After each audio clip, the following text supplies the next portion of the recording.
It's time now for a look at the latest in local news. In the news, the Wayne County Board of Education met Tuesday afternoon at the Tech Center. School board members appointed that advisory committee that they feel will be able to help them when it comes to capital projects, as they believe they'll be able to bring some expertise to the school board. Each member made an appointment, and the committee will be consisting of Jimbo Boykin, Ray Thornton, Ronnie Mullis, Robert Arnold, and Farrell Cooksey. Those are the 5 members selected at Tuesday's school board meeting.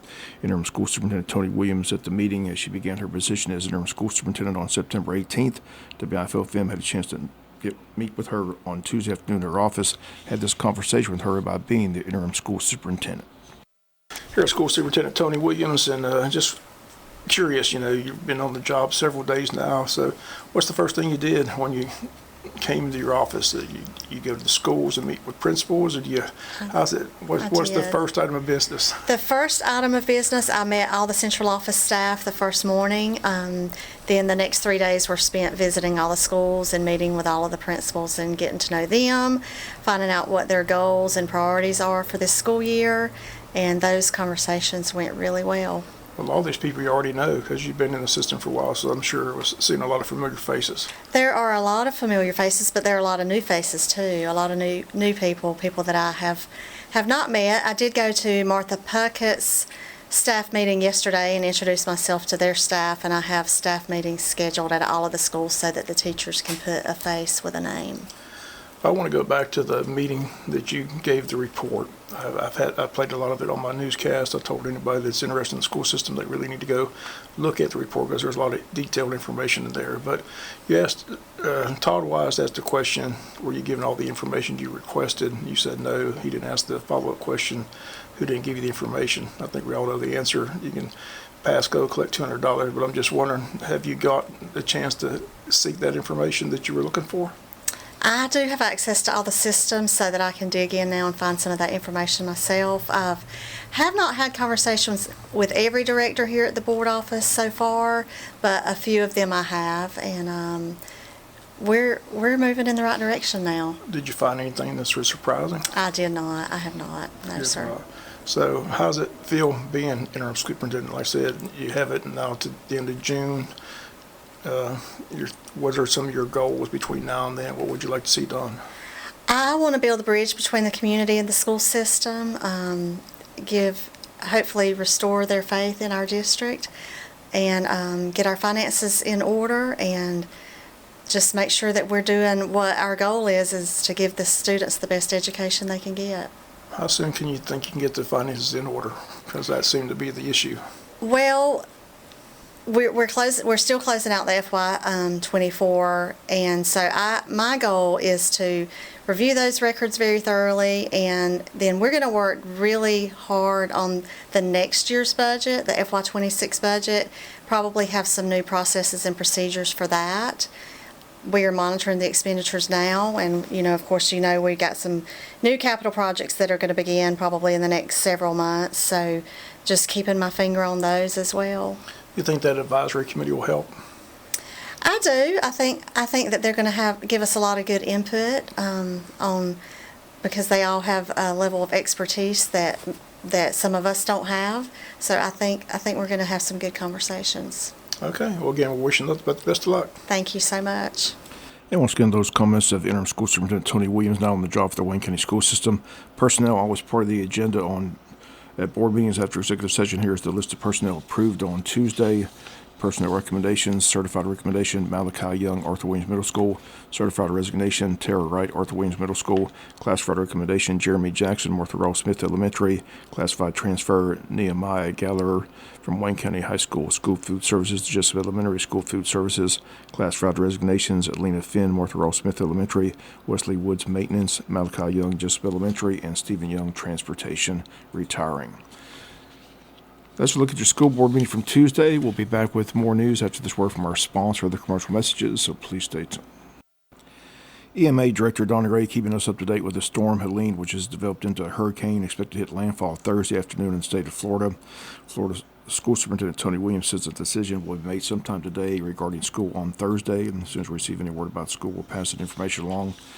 Donnie Ray says our area is expected to see high winds and a lot of rain. Concern is downed trees and power lines and power outages because there's a lot of rain expected, a lot of high winds expected. Once again, we'll shoot an update later today from the EMA Director, Donnie Ray. But again, the effects in our area begin late Thursday afternoon into Friday morning. Once again, a decision about school will be made sometime today. County Commissioners met Monday afternoon for a 2.5-hour session to address the Wayne County Juvenile Court, as the District Attorney Keith Higgins has informed all 5 counties in the circuit that his office will no longer handle juvenile court in the circuit beginning October 1st. Wayne County has juvenile courts scheduled for October the 3rd. Commissioners on Monday voted to allow the Solicitor's Office to handle juvenile court, take the money needed to fund juvenile court from the DA's budget. $30,000 is what Administrator Paul Drawdy says was needed. Once again, that action taken Monday afternoon in a 4-0 vote. Commissioner James Thomas unable to attend the Monday called meeting. Reminder, the last day to register to vote to be able to vote in the November 5th general election is Monday, October the 7th. Advanced voting begins on Tuesday, October the 15th, runs through Friday, November the 1st. Early voting takes place Monday through Friday from 8 a.m. to 5 p.m. at the election registration building located at 306 East Pine Street in Jesup. 2 Saturdays of early voting. Those dates are October the 19th, October 26th. The time of early voting on Saturdays is from 9 a.m. to 5 p.m. If you have any questions or concerns about the early voting process, call the Wayne County Registrar's Office at 912-427-5950. We'll be back with some final news notes after this word from our sponsor, other commercial messages, so please stay tuned. Final notes and news: Wayne County Fair is back, sponsored by the Wayne County Board of Tourism. It takes place at the JC Fairgrounds. It begins this Friday, September 27th, runs until October the 5th. The times are Sunday through Thursday from 6 to 10 and Friday and Saturday from 6 to 11. Admission price $15 per person, but that includes all the rides. Again, the Wayne County Fair getting underway this Friday, September 27th at the JC Fairgrounds. City of Jesup and Downtown Development Authority getting ready for the Scarecrows Among Us contest. Again, the deadline to enter is this Friday, September 27th at 12 noon. The contest is open to all individuals, families, civic, nonprofit organizations, schools, churches, clubs, businesses, and governments. Again, the cost is $40 to enter. Entry forms available at City Hall. Cash prizes will be awarded to the winners. If you need more information or like to register, contact City Hall at 912-427-1313. Again, a reminder, the deadline to enter is this Friday, September 27th at 12 noon.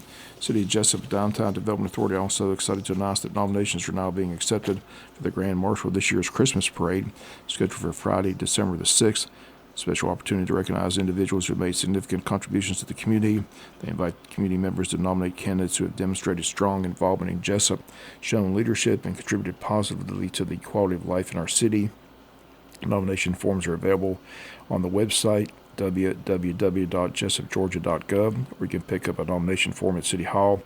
Deadline for nominations is Friday, October the 11th. If you need more information, contact City Hall, 912-427-1313.